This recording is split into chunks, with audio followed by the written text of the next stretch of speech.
Welcome to another Friday Update. I'm Dr. Tom, and I would like to begin this week by congratulating our members, both established upper level and brand new joins, because we are seeing record joining again inside the Global Information Network. I would like to congratulate you for listening to the new content. The new content, the benefits that we've been adding this year are unprecedented. From the Terrific Tuesdays with Tom Ward, spectacular information, to the Wellness Wednesdays, where we're giving you some tips and some advice and some really home remedies, if you will, things that you can do to enhance your life in this time of physical and emotional stress, because they all have an impact in our overall energy. And I'd like to congratulate those of you as well who are listening to the Member Development Series. And I'll tell you, Dr. Ted is featured this Sunday with a part 2 about certainty and uncertainty. And we're talking, this is why it's important to subscribe to the concept of who do you listen to?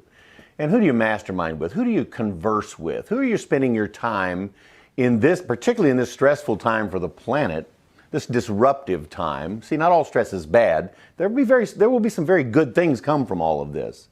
But when Dr. Ted and Blaine and I are talking and discussing about, and oftentimes we include Lee in on those conversations, when we're discussing about the future of this club and the direction of this club and how can we give more, how can we give the membership more value, more content, more ways in which, if they so choose, to plug into to enhance and improve their lives. And we're going to have another bonus for you.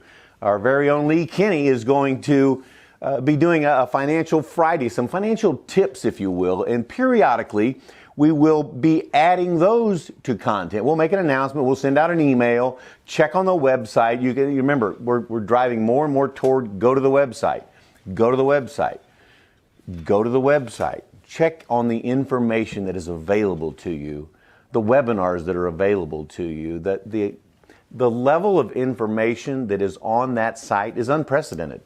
It literally cost millions of dollars to acquire that. And I'm telling you, it's yours for your monthly membership fee. And I wanted to talk on that for just a moment, because this Spring Forward promotion that we're in the middle of, running till the end of the month, has been very successful. And we are seeing members join virtually again from all over the world who are coming in because we have suspended during that, there's an adequate amount of financial stress out there in the world. And so what we have done is to come up with the Spring Forward promotion, which waives the join fee. So rather than the $4.95 to join, you actually can get started by simply starting as paying your $150 a month in dues. And people are taking advantage of that literally all over the world. So congratulations and welcome to those of you that this may be your very first Friday update. And so we're proud and honored to have you as a part of this club. We look forward to the days when we can look you in the eye, shake your hand, hug your neck, and get back to some sense of normalcy worldwide, because those events are so spectacular. And our next event, our upcoming event, those events, even in that 150 in getting started, it is so spectacular in getting an event ticket to come and join us in the world of Las Vegas. July 31st, August 1st and 2nd will be the main event. There'll be some training that will happen, some upper level training that will happen prior to that, starting of course on Wednesday and Thursday.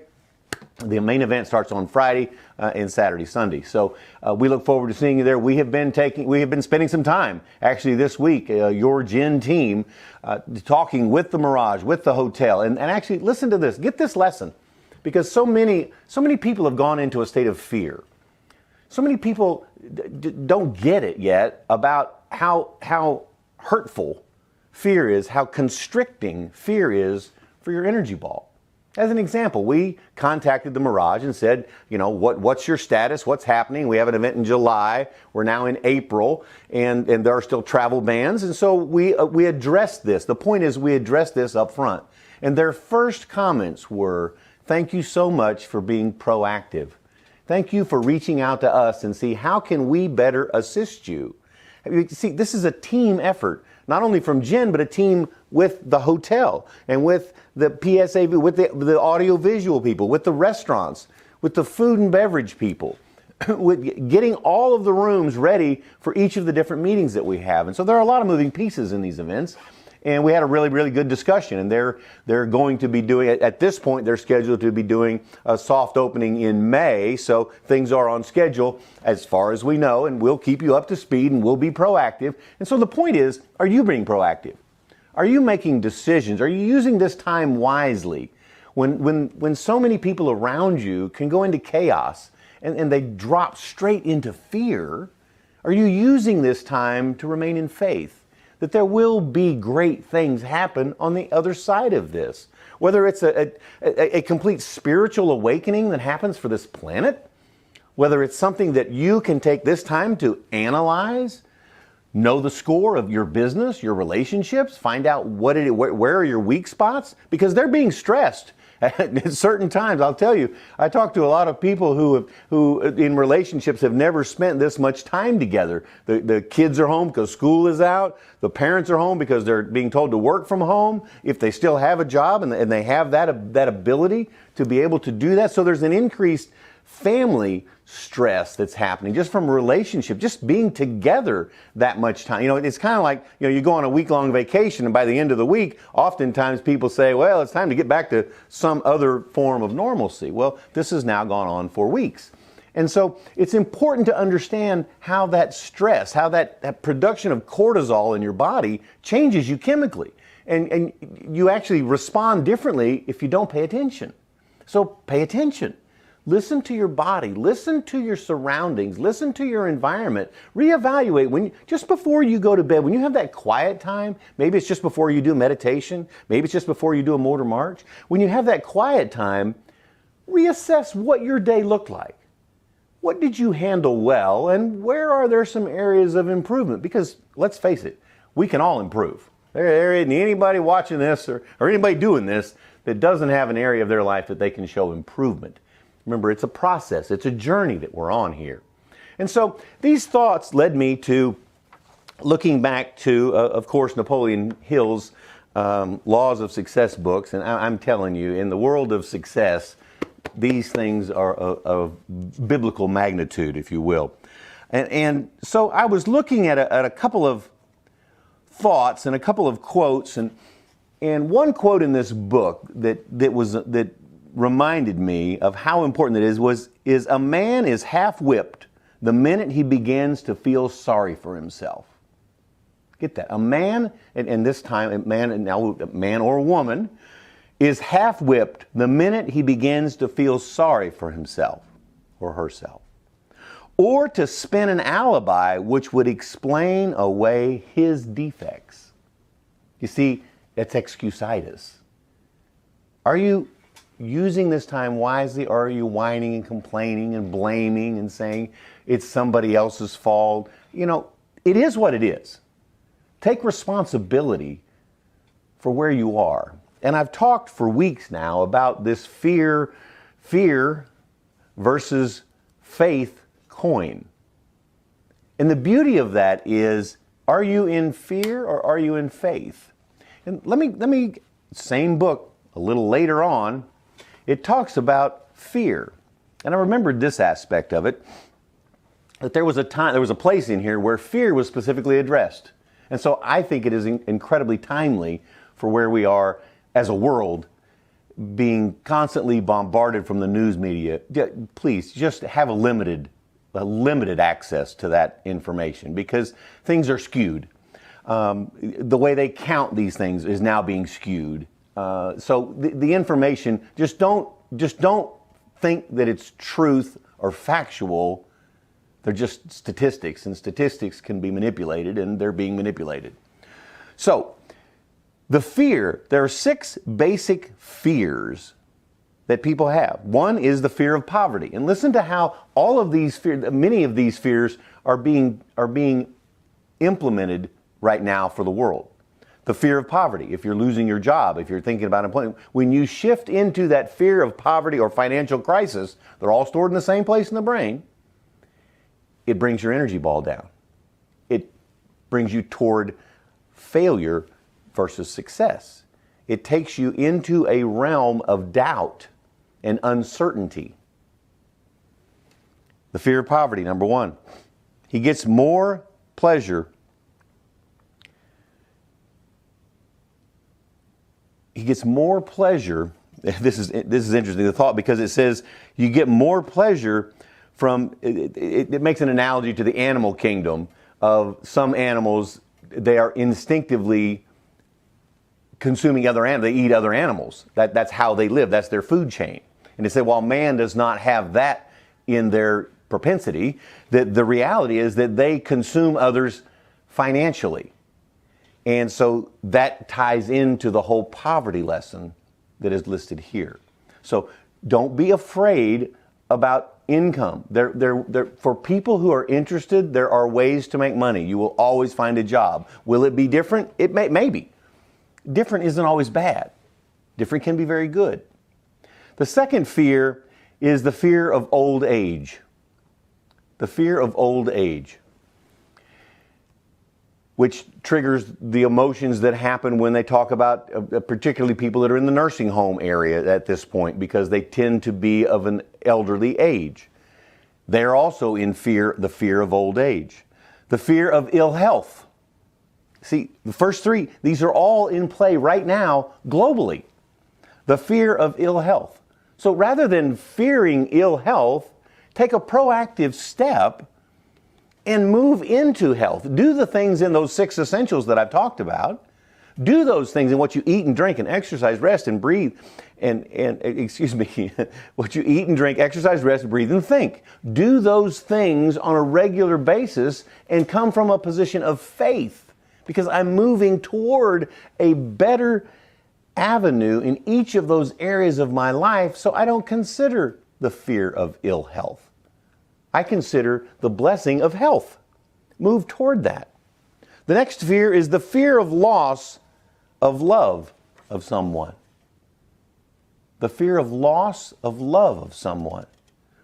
Many, you see, it doesn't have to be loss from a death. It can be, like I've mentioned in my Wellness Wednesdays and on previous updates, it can be the loss of having a birthday party that you've always done, or having a company party that you've always done, or going to a wedding and having to reschedule a wedding, a time of life that is the beginning of something new in a relationship and a uniting of two people. And the loss of that triggers this same loss, this fear of the loss of love of someone. Love is a deep topic that we'll get to. The fear of criticism.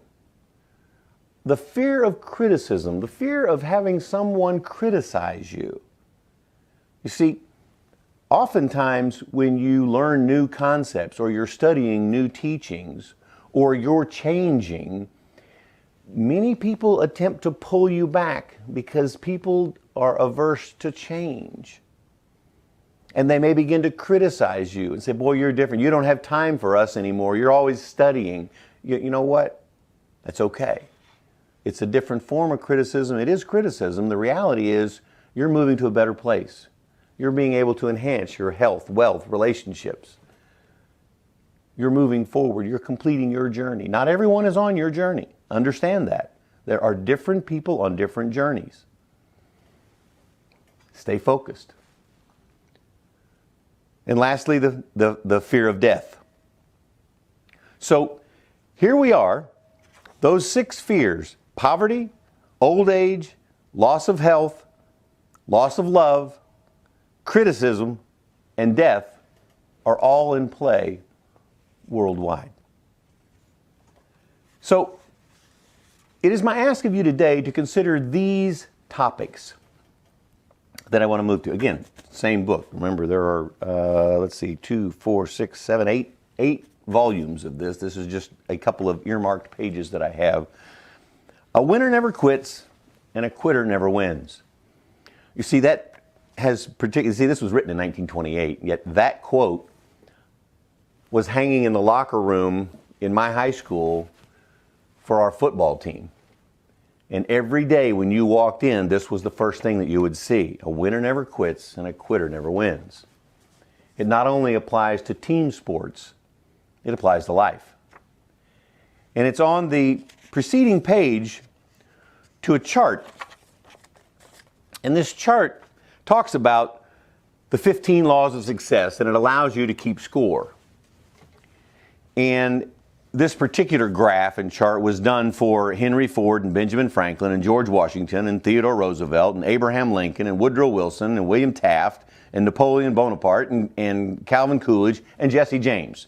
Now, there were a couple of little different ones in there. I assumed you picked up on those. The way this works is that you score yourself from 0 to 100 in these 15 categories. And the categories are a definite chief aim. And each of the individuals that we talked about, with the exception of Jesse James, were scored 100 for their chief aim. Self-confidence, number 2. And they began to vary from 100 to 50. The habit of saving, number 3. And their scores ranged from 100 to 0. The initiative and leadership, and their scores ranged from 100 to 25. And imagination, and none of them had 100 there. They went from 90 to 50. And enthusiasm went from 100 to 50. And self-control went from 100 to 40. And the habit of doing more than you're paid for, they were all 100 with the exception of 1. A pleasing personality, they ranged from 100 to 50. Accurate thinking, they ranged from 90 to 20. Concentration, 100 to the lowest being 75. Cooperation, from 100 to 40, excuse me. Profiting by failure, 100 to 0. Tolerance, 100 to 0. Practicing the golden rule, 100 to 0. You see, and those zeros, Napoleon had he had 1 in practicing the golden rule, and Jesse James had the lowest score of all, and then what you do is you add those up and divide them, and you get your average of where those are. And the averages ranged from 91, of which Henry Ford was the highest, followed by Benjamin Franklin at 90, a close second, to the lowest being 37, which was Jesse James. Now see, Jesse James is the one you would say really didn't fit in this category of leadership and success. And he actually had 1, 2, 3, 4, 5, 6 of those scores were at 0. They were practicing the golden rule. He did not do that. He was not very tolerant. He did not profit by failure. And at 0, and a habit of doing more than you're paid for. He got paid every time he did things, evidently. And the habit of saving, he ranked as 0. And in the definite chief aim, he was the only one that had a 0. Everyone else ranked 100 there. You see, the chief aim is the most important of those 15 characteristics. You must have a chief aim. You must have focus on the goal. You must have purpose.